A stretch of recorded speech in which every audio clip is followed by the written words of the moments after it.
We are three clinical psychologists committed to cutting-edge, integrative, and evidence-based strategies for living well. On this podcast, we bring you ideas from psychology that can help you flourish in your work, parenting, relationships, and health. I am Dr. Diana Hill, practicing in Seaside, Santa Barbara, California. I'm Dr. Debbie Sorensen, practicing in Mile High, Denver, Colorado. And from coast to coast, I'm Dr. Yael Schoenbrunn, a Boston-based clinical psychologist and assistant professor at Brown University. We hope this podcast offers you ideas for how to live a full and meaningful life. Thank you for listening to Psychologists Off the Clock.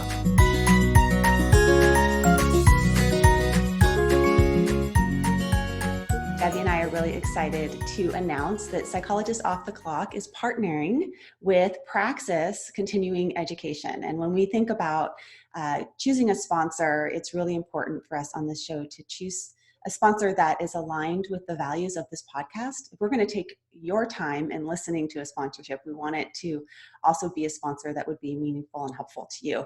And that's why Praxis was really a no-brainer. It's such a great fit for us. We've had a lot of listeners who have reached out to us to say that they are wanting to learn about acceptance and commitment therapy, or maybe they're in graduate school and they're trying to learn about some of the approaches that we talk about on the podcast. And the best way to learn about acceptance and commitment therapy is to go to an experiential workshop. And Praxis offers some wonderful ones. Sometimes people will ask for book recommendations or something like that, but really you have to get in there and experience it and try it out and do some of the exercises yourself to really and truly learn this model. So for example, in February 20th to 23rd, Praxis is offering a boot camp. And what's phenomenal about this ACT boot camp is that it has two of the co-founders of ACT leading it, and Steve Hayes and Kelly Wilson, who we both haven't had on the show, and master ACT therapist Robin Walzer. If you can learn from the developer of a treatment and actually see them in action, not only through role play, but didactics and them demonstrating it, it will stick with you in a way like no other. I think back to workshops that I've done with these folks that were 10 years ago that I still remember the exact exercise that I did with them because it sunk so deeply into my memory. Yeah. It's an amazing experience. And the next one that they're offering is a 4-day workshop, ACT Boot Camp. It's February 20th through 23rd in Portland. So it's 4 whole days to really immerse yourself in the experience. Praxis is offering $50 off if you sign up by January 9th, so get on it. And I know that it's really hard to think about pulling 4 days out from your busy schedule, from your families, from your graduate school. I've experienced that many times myself. And at the same time, it's really essential for deepening your work as a therapist. And every time that I've gone to one of these, I've had massive resistance in going. And then I've come back saying it was so incredibly worth it, and that I carry the skills that I learned there for years and years after. So take the plunge, sign up, and learn from these real masters in ACT. Yep, you can find out more at their website, which is praxiscet.com. So praxiscet.com, and just look for the ACT Boot Camp. And we'll put those in our show notes as well, so you can just scroll down and find the link there.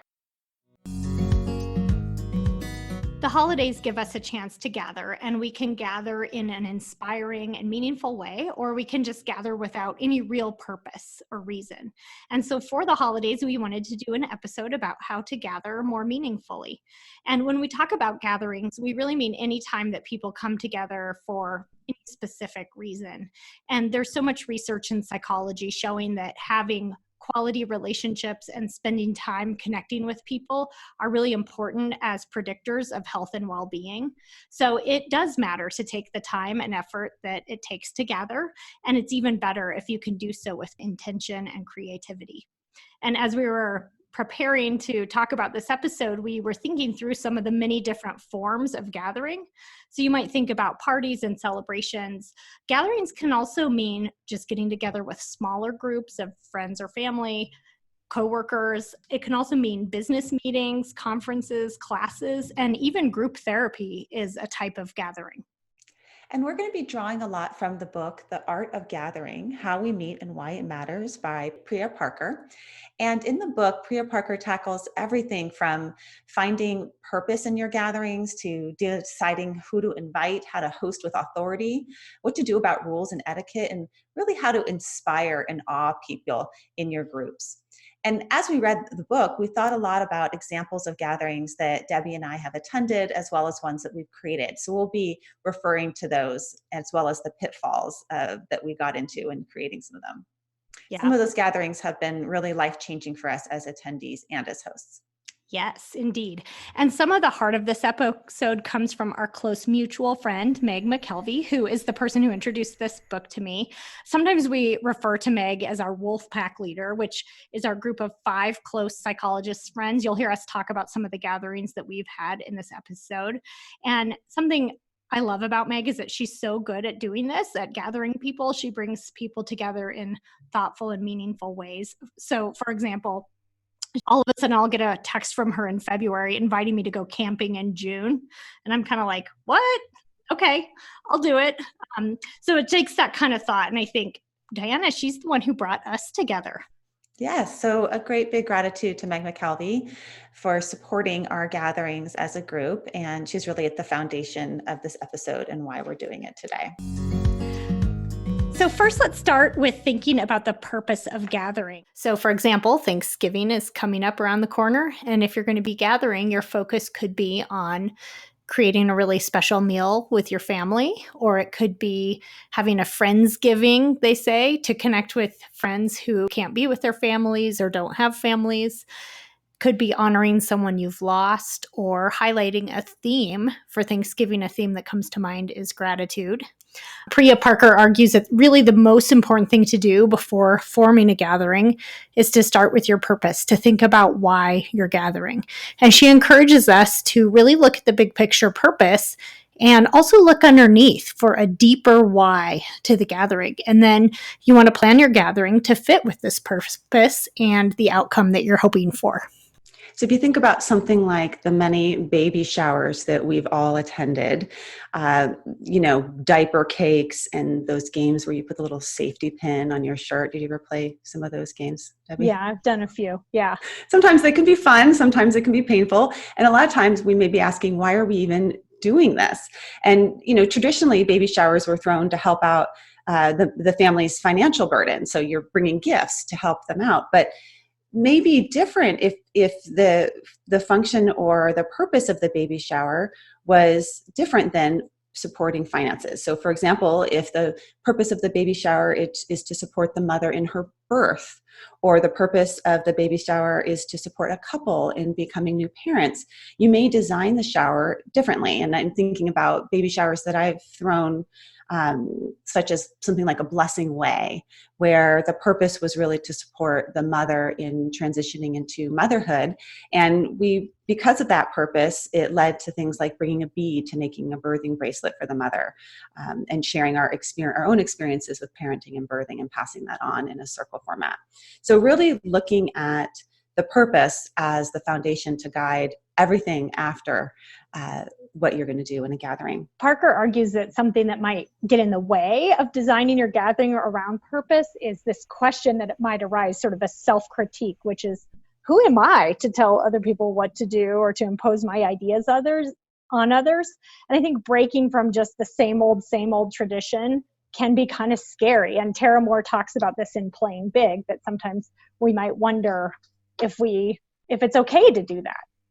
But there's really no playing bigger without feeling afraid. And so in order to do this, in order to make gatherings more meaningful, you kind of have to just do it and hope for the best. So thinking about your upcoming Thanksgiving dinner or holiday party or New Year's gathering, for our listeners, really start with thinking about what is the purpose. Yeah, so we wanted to give the example of the time that we met. 5 psychologists, including the 2 of us, gathered at hot springs in New Mexico called Ojo Caliente. And this was really where the ideas for this podcast came from, and also really became the birth of we call it our wolf pack, our group of 5 friends that come together still. We're all psychologists and we're all mothers. And it was just really magical. And there was so much meaning in that experience. And we've been coming together as a group ever since. And our purpose, one, is to create sort of a group of women who are connected and supportive of each other and kind of help each other out through the challenges of life. We practice self-care and restoration together. We talk about being moms and therapists and other parts of our identity. And we learn from each other, and kind of almost like a therapy for the therapist, group therapy for the therapist, it feels like sometimes. I was reading a book by Dan Buettner about blue zones of longevity. And in the book, he talks about moais. And so blue zones being the places on our planet where there's the largest percentage of centenarians in the world. And there's a commonality of these blue zones that there's an emphasis on community. And moais are in a tradition that comes from Okinawans in Japan, where at a young age, they group children together into these groups of 5. And these 5 friends become a lifelong friendship, and they commit to providing social, financial support, health support, spiritual support forever. And I think that's really what our little grouping has become, as a bit of a moai. And we didn't know that we had created it, but now we really fight hard to protect that gathering. And we'll talk more about how Priya Parker encourages us to protect our gatherings. And it's really hard, I think, with busy schedules to make it happen and to keep it going. And to keep the purpose linked to it. And to keep the purpose. Another example of a gathering with purpose was the Fall Reset and Restore retreat that we recently did. I participated, came out to Santa Barbara with you, Diana, and with Kristen Rusky at Goodland Organics Farm. Yeah, and the purpose behind that really helped dictate what we did as the group. So we identified the purpose as really helping people integrate mind-body practices, and then offering a place for a lot of restoration. And given that purpose, it really played out in how we designed the day, in terms of how much we focused on the body practices like yoga and sound healing, and then how much we focused on some more of the ACT workshops. And everything, all the little details were sort of designed to make that experience meaningful. Everything from the setting to the flow of the day. Yeah. So think about purpose. That's our starting point. The second step is focusing on who you are going to invite to your gathering. Yeah. And in The Art of Gathering, Parker talks about how over-inclusion can cause problems. If you just say, everybody come, there's no inclusion criteria. One example of that was at our retreat, we included both therapists and people who aren't therapists, just regular, whoever wanted to come, which was great. But what we found is that they really had different expectations for what they were hoping to get out of it. So the therapists, on their feedback, wanted more psychology training. That was kind of the main thing that they were there for. But really, that probably would have bored everybody else to tears. Right. Yeah, so exclusion and inclusion criteria are really important in your gathering. Who are you going to invite or not invite? And I think a good example of using our purpose to decide who to invite is in the Safe Black Spaces that we did. We talked to Dr. Christy Hagens about in episode number 5, where she talked about healing racial trauma. And in Safe Black Spaces, these are healing circles for people of African ancestry. And from their website, they really delineate what is the purpose of a Safe Black Space. So it's clear. It's, quote, to provide culturally specific strategies and resources to help Black people heal from historical and current wounds, both individually and collectively. They also state that Safe Black Spaces provide a chance for Black people to deal with rage, shock, fear, and sadness that so many of us were and are feeling in response to racial trauma and violence. And Dr. Hagens in the episode really highlights how important it is to have these spaces be for people of African ancestry and not to have white people or other people in these spaces. Because, that makes sense. It would change the tone a lot. Exactly. And if it had a different purpose, so if these groups had the purpose of something like diversity dialogue, then it would dictate a different inclusion or exclusion criteria. So Priya Parker talks about exclusion is actually kind, and that when we exclude thoughtfully and intentionally, it can actually activate even diversity within the group because it creates boundaries around something, parameters for that diversity within the group to flourish. Another example is actually for our wolf pack is that we protect the gathering by not having husbands or children allowed. That's right. And we might get our families together separately, but when Yeah. it's that group of 5, that's kind of a sacred territory. It's interesting because I think some of the concepts that she described overlap with another type of gathering, which is group therapy and the dynamics there. And one of the first things you think about when you're starting a therapy group is inclusion and exclusion criteria. You have to decide who would fit well with this group and who wouldn't. And we recently did a couple of episodes with Hope Arnold on working with people with over control, and she has these skill groups that she does. And she talked to me kind of offline about how when you do those skill groups, you really have to make sure that the people who are coming actually are over controlled in their response style, because if you have sort of a mix of over and under control people in there, it can be a disaster and the material just isn't relevant. And you also make decisions like, if someone's very actively suicidal or engaging in self-injury, how would that impact things? I know, Diana, you've done a lot of eating disorders work and have to make decisions around, do binge eating and restrictive types of eating disorders both kind of go together? Because in some ways they have a common humanity with eating related issues, but it can also become problematic in that they're very different, and it can invite competition and comparison. So it's really important, whether it's a therapy group or a holiday party or a meeting or what have you, that you're thinking about who you're inviting and why. It seems the size of the group also really impacts the group dynamic as well. And again, turning to therapy groups, it becomes a really different group if 5 people are in the room sharing personal information versus 15. The 5-person group may lead to something like an interpersonal process, whereas when you get up to 15, it could be more of a good skills coaching. And then at 30, we would do something that's more informational and didactic, like a friends and family informational group. Yeah, or I might do a patient education series for a large group. Exactly.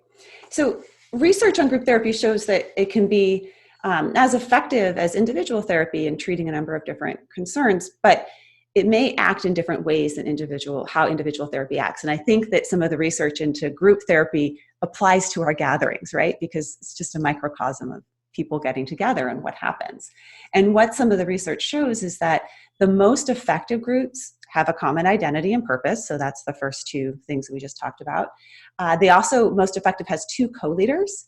And it just makes me think about hosting a party. If you're doing it with someone else, you can split up what your roles are, and you can both be kind of herding the group and sharing that task of paying attention to the group dynamics. And peer interactions are also really a key ingredient in the healing aspect of groups. So allowing members to relate to one another really reduces stigma, isolation. And as Yalom, who's a really well-known leader in the field of therapy and group therapy, has said that hearing from peers is often more important than hearing from the leaders. So that's why it's important when designing a gathering to think about who's going to be there, how they can learn from each other, and how you as a host can facilitate that connection between members. According to Parker, where you host should really be related to the purpose. So as an example, some of the locations where we've hosted with our group of 5 friends, we had our first gathering at the hot springs, and that was related to the purpose of self-care. And we were celebrating someone's birthday who could really use a lot of self-care at that time. And so it felt really related to the purpose. Similarly, we've met at a spa in California in the middle of winter. When one of our members of our group had a baby, we met close to her home to support the purpose of gathering, but without putting a lot of burden of travel on the mother. And sometimes it can go wrong. So with our group of 5, one time we went to a more formal training, and the problem is that we were there both to learn together about something and also to reconnect as a group. But because we were doing the training, we didn't really have enough time to connect. And so one purpose was fulfilled, which was the training part, but the being together, we really kind of missed out. And so we even snuck away for part of one of the sessions to have a little mini gathering of our own before we all split up, which felt really nice. Yeah, so having the purpose really guide the location is important. So in deciding to do the reset and restore retreat that we did, doing it at a coffee farm, my goodness, it sets the scene in terms of connection to nature and self-care and mind, body, and ecosystem. It just really fit the theme of and purpose of the event. And now that I've been hosting more workshops at like yoga at a yoga center, it matches a different type of purpose. It allows me to do some more experiential work with people, and they can really embody the ACT principles that I'm teaching in a different creative way because we're at a yoga center. It sets the tone for what we're doing, which I imagine is a very different tone than compared to what you do when you do some ACT at a VA. Yes, I do ACT trainings in a VA setting, and it's much more formal. You know, it's in a very different context. And so we have it usually in a conference room or something where it would feel a little strange for people to be in their business clothes, you know, colleagues who work together sitting there on a yoga mat. And so the conference room, usually I luck out if I get a pretty nice one, and sometimes I do, but that's the setting that just makes the most sense for that. Parker also talks about changing locations for different parts of gathering. And so there's something about being able to link different parts of a memory to different locations. And so you could think about this in terms of at a dinner party, sometimes people will move around to different rooms in the house or even different houses on the same block to have like a roving dinner party because you can get something out of each different place. And at our reset and restore workshop, we would move around a bit. We went to the barn where the coffee's processed for Jay Resky to pour and present some California grown coffee. Then we moved outside for juice and under an oak tree. And then we regrouped on couches and floor cushions. We went and did yoga by a pond and went for a beautiful walk through the coffee orchard. So throughout the day, we were sort of moving to different environments for different purposes.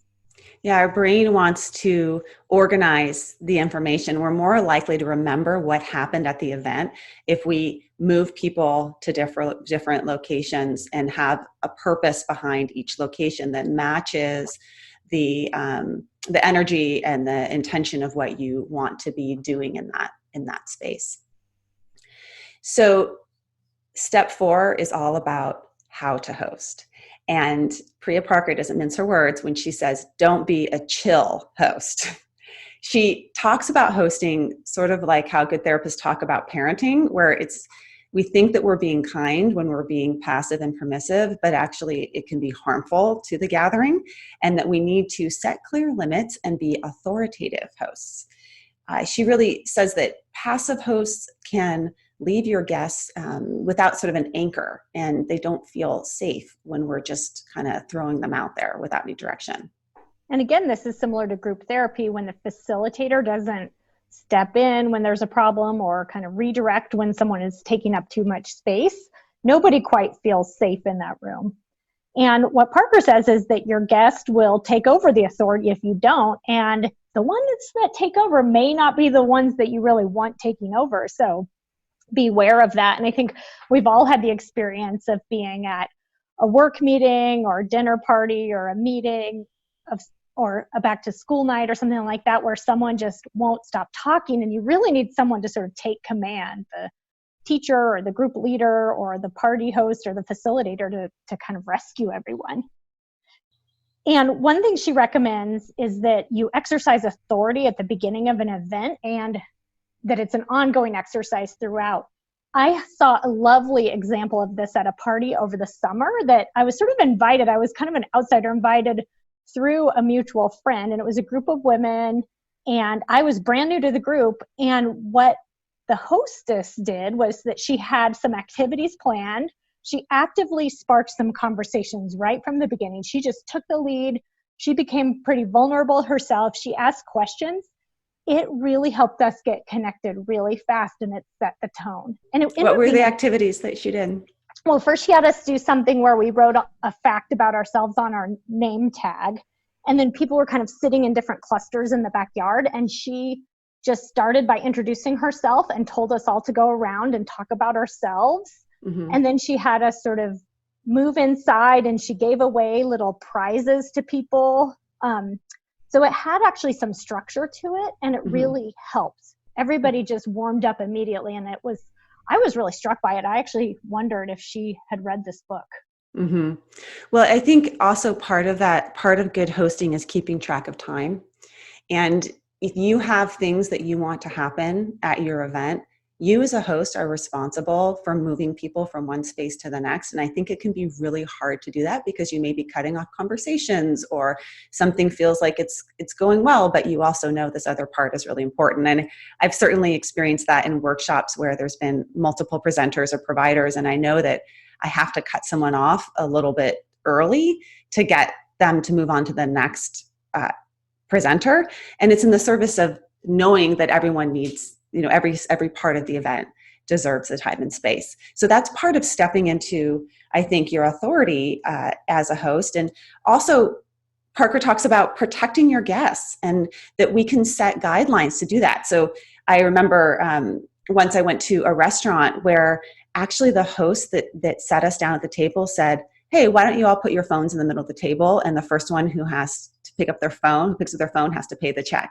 And they were actually setting a little bit of a guideline where this was a nice restaurant. They didn't want people on their phones at the restaurant. And so they made it fun, but they also set some boundaries around that. Parker also says to equalize your guests. So, when you go to a conference, you usually have a name tag that has everybody's fancy degree listed. And if you think about, sometimes someone's there with a fancier degree than you, or you're in training, you don't have that, it can actually make you feel like you're not equal, or maybe you can't say anything at this gathering until you get that fancy degree, a PhD or master's degree or whatever. What would it be like to only put names first? And so you don't go into it with this kind of hierarchy of power. We can also equalize our guests around what our attire recommendations are. So having people come in what kind of casual clothing, or I hosted a birthday party for myself and I just wanted to wear yoga clothes to my own birthday party. So I said, everyone come in their yoga clothes and be cozy and bring a blanket. And it sort of just equalized again it mattered less to me, the dressing up for that event, and more about just feeling comfortable and connecting around it. Diana, that reminds me, a few years ago, my good friend Beta sent me an article called "In Praise of Scruffy Hospitality, Your Home Doesn't Need to Be Picture Perfect to Invite People Over," which was written by Robin Shreves. And I think sometimes we feel like hosting something has to be a really big event. We can put a lot of pressure on ourselves. We think our house has to be perfectly clean and we have to make a fancy meal or something. But in this article, Robin Shreve says that people just really care most of all about seeing you, not about what your house looks like. So a few times Beta and I made a pact not to tidy up, and then we'd both grab whatever food we needed to get rid of in our fridge, and we'd make a meal for dinner out of it. We'd come up with a recipe that we could sort of combine the stuff that we had. And really, we wanted to do a fun, creative project, practical, something that we could do without spending a lot of time or money. And most of all, just to be together and share something we both love, cooking together. And by making it simpler and less stressful, we could really focus on having time to connect. And really, for most gatherings, the most important thing is to connect with people and to connect people with each other. And it's important to find ways to bring people together and build cohesion. So one simple thing that you might think of to connect people with each other is, as the host, to find something they have in common.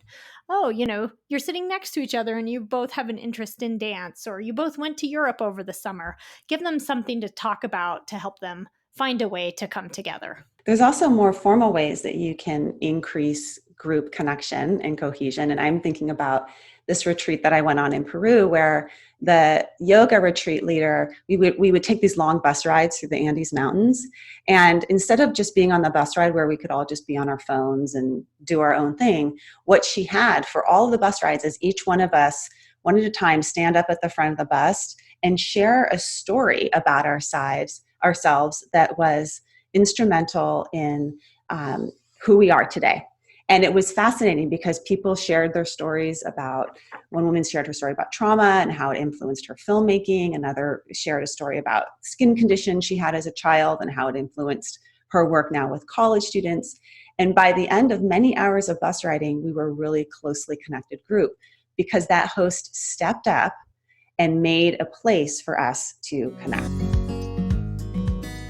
In her book, Priya Parker suggests loosening up on traditional etiquette. She invites you to try new things, even creating a temporary alternative world and shake things up in interesting ways to step outside of all expectations of gatherings and make them unique. So when we did our retreat recently, we had a yoga instructor there, and I was doing yoga in the hot sun. And all of a sudden, it was way too hot, and I felt like I was getting sunburned during the yoga. And I kind of stayed there a while and suffered in silence. But eventually, I got up and put on sunscreen. And what's funny about that is that I was lying there for a long time before I did that, because I always think of yoga as having this rule that you're not allowed to get up and leave, but you can. You can get up and go. You were breaking the rules, but you were maintaining the purpose of the retreat, which was self-care and restoration. And sometimes we need to, as hosts, even create some alternative rules that overturn existing rules that may be stalling the progress. So again, going back to the purpose and how you could design rules that support that purpose. For example, I teach kids yoga, and in their regular classroom, the rule is you raise your hand and ask questions. But I find that when I'm teaching yoga, all these kids are raising their hands and wanting to ask questions. So I had to create an alternative rule for this gathering, which is we don't talk in yoga. And I give the reason why is because we need to listen to our bodies. And when we're talking, we can't hear our bodies as well. So we can create rules that are sort of not the usual etiquette. So back to creating an alternative world, I wanted to share about the Bear That Wasn't retreat that we did. And that was amazing. It was really fun. Yeah. So I hosted all of you to come to Santa Barbara. I think it was like last January. Yeah, I think it was the January before that, but anyway, Time neither flies. here nor there. And I created an alternative world all based on this book called The Bear That Wasn't by Frank Tashin, which is a children's book. And it's an illustrated children's book about a bear who hibernates and then comes back in the spring. And when he comes back from hibernation, he has this whole factory that's built on top of him. And over the course of the book, the bear loses connection with his true sense of self. And a lot of people tell him who he is. And he loses track with who he is, which is a bear.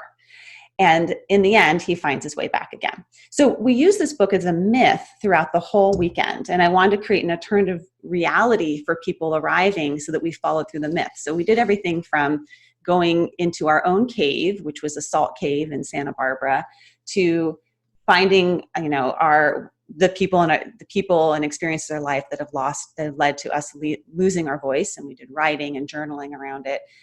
And then eventually coming out of the cave and going through like a mud bath and a fire pit and all sorts of things. But if you think about a theme for your event, it also helps people move out of what the expectations are of a girls' weekend into a different kind of reality. Diana, the thoughtfulness you put into that, it was so cool. And the way you set the whole thing up. And part of what was so amazing is that you did something called priming that she writes about in the art of gathering, which is this idea that gathering really begins at the moment that the guest first learns about it, right? So for this meeting in Santa Barbara, you mailed us a copy of the book about a week or so before we met up, and you asked us to read it to our kids the night before we came on the trip. And so it really got us all very intrigued and kind of started creating the process of going into that alternative reality that you had created. And so what Parker talks about is that you want to spend less time fussing about things like crudités and appetizers and more time getting people prepared, kind of in the right mode. And she also talks about a relating concept that you did called framing. So for instance, if you're hosting a funeral, do you frame it as a celebration and remembering, or do you frame it as grieving? So what you want to think about from the get-go is how you're going to frame the invitation. Let's focus on, the font and the design of the invitation, and more focus on how you're framing the event. Priya Parker also talks about how it's important to what she calls carry people across the threshold into the event. So once you've primed them and you frame them for what's about to happen, how are you going to get them to enter into this alternate reality? And one of the big pitfalls that we often do is we start our meetings or our gatherings with announcements.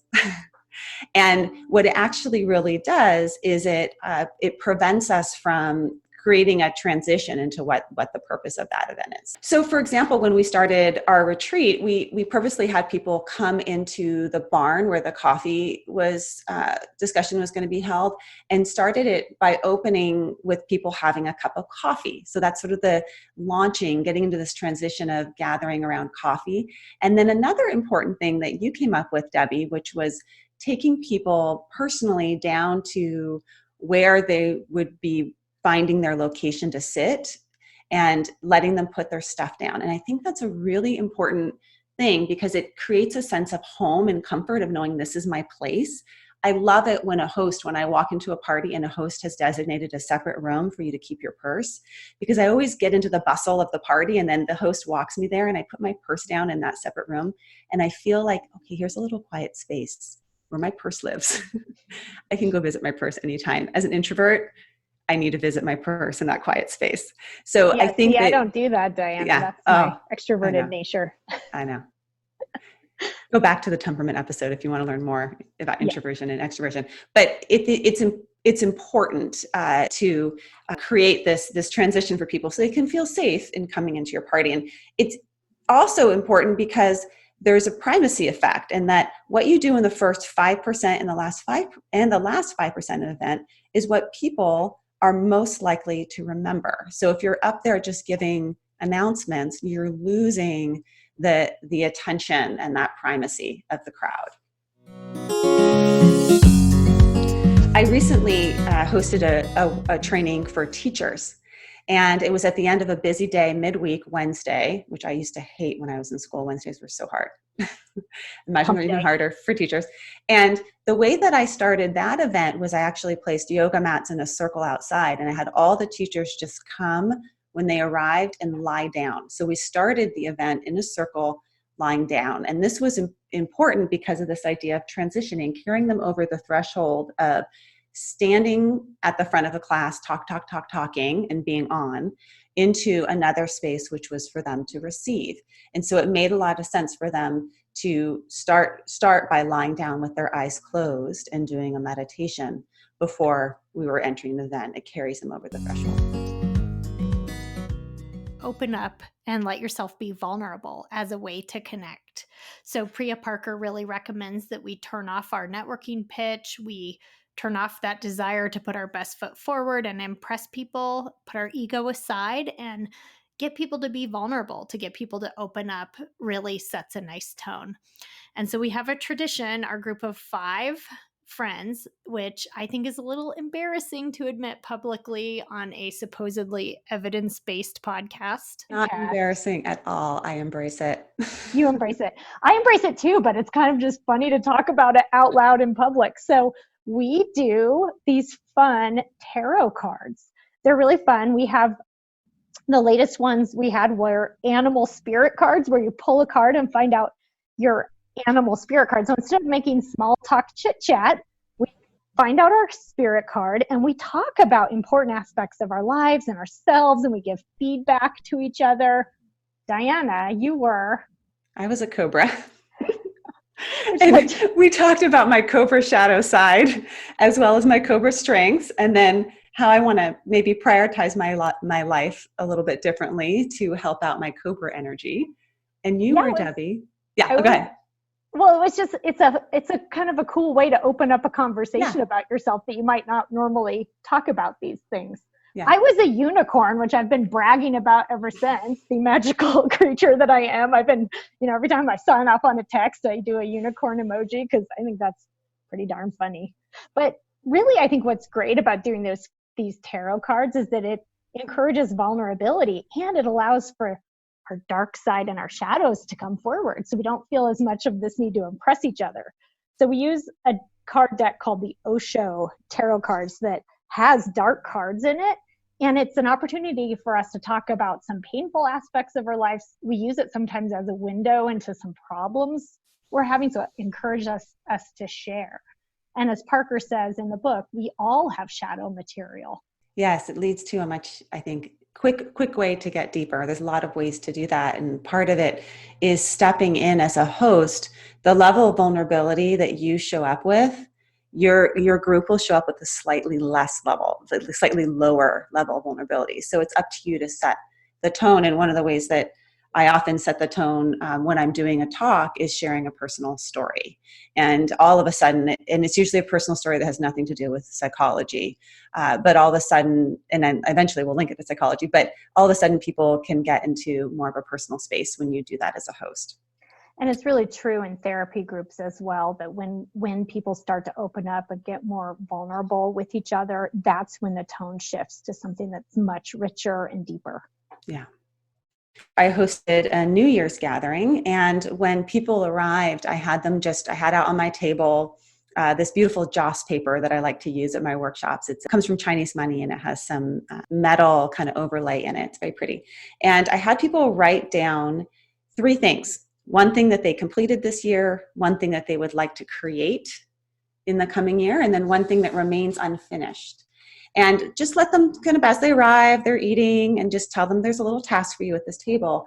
And then how we ended the night was to be at a fire around the circle, and each person shared about their 3 things. And it just opened up the whole group to do some reflections, both self-reflection, but also as a group around some really meaningful things that people had completed. They'd written a book, they'd done a remodel, they completed projects they wanted to get done, but also what they were hoping to create in the new year. I really can set the tone when we create connections amongst people. That's a great idea. So those who are going to have a New Year's gathering of some kind this year can try something like that, maybe a little beyond the usual. Yeah. So Parker also recommends allowing for some controversy and stoking the heat on it a little bit, but also containing it. So one way to contain it is to have guests co-create ground rules. We do this all the time in group therapy, where we kind of come together as a group and we talk about sort of guidelines for the group and, what people need, what they're hoping to get out of it, what will help them feel safe and take risks in the group. And there's something about sort of keeping it contained that helps really kind of keep the dynamic a certain way. Otherwise, it can be all over the place. Also, having the guidelines be created by the guests, not by the facilitator or host, Absolutely. Makes a big difference, because then you can remind people that they created these guidelines at the beginning. And now they have to follow them. Yes. Okay, the last step of a party is don't forget to close. Don't let things just sort of fall apart at the end. Have as much intention in your closing as you did in your beginning of this gathering. It's important to take stock and really absorb and take in what we've experienced at this gathering. So Priya talks about accepting that everything comes to an end, talking about ahead of time, giving people a signal to leave. There's always some people that don't want to leave, that like linger. I can imagine you're one of those, Debbie. Sometimes. Sometimes? Not always. No? Okay. I'm like out the door. Pre-closure. I'm out of here. I'm not like that. No. But we could also create some meaning making and give people time to reflect. So for example, in the Reset and Restore retreat, we were really intentional in where we placed the sound healing, and that was a part of the absorbing of the retreat and really preparing them for the end of it. And we also gave an opportunity for people to connect one last time. So we ended our retreat with this practice called Hong Yi, which is a traditional greeting from Maori tribe in New Zealand that I learned from somebody from that tribe. And what you do with a Hong Yi is you touch noses and foreheads.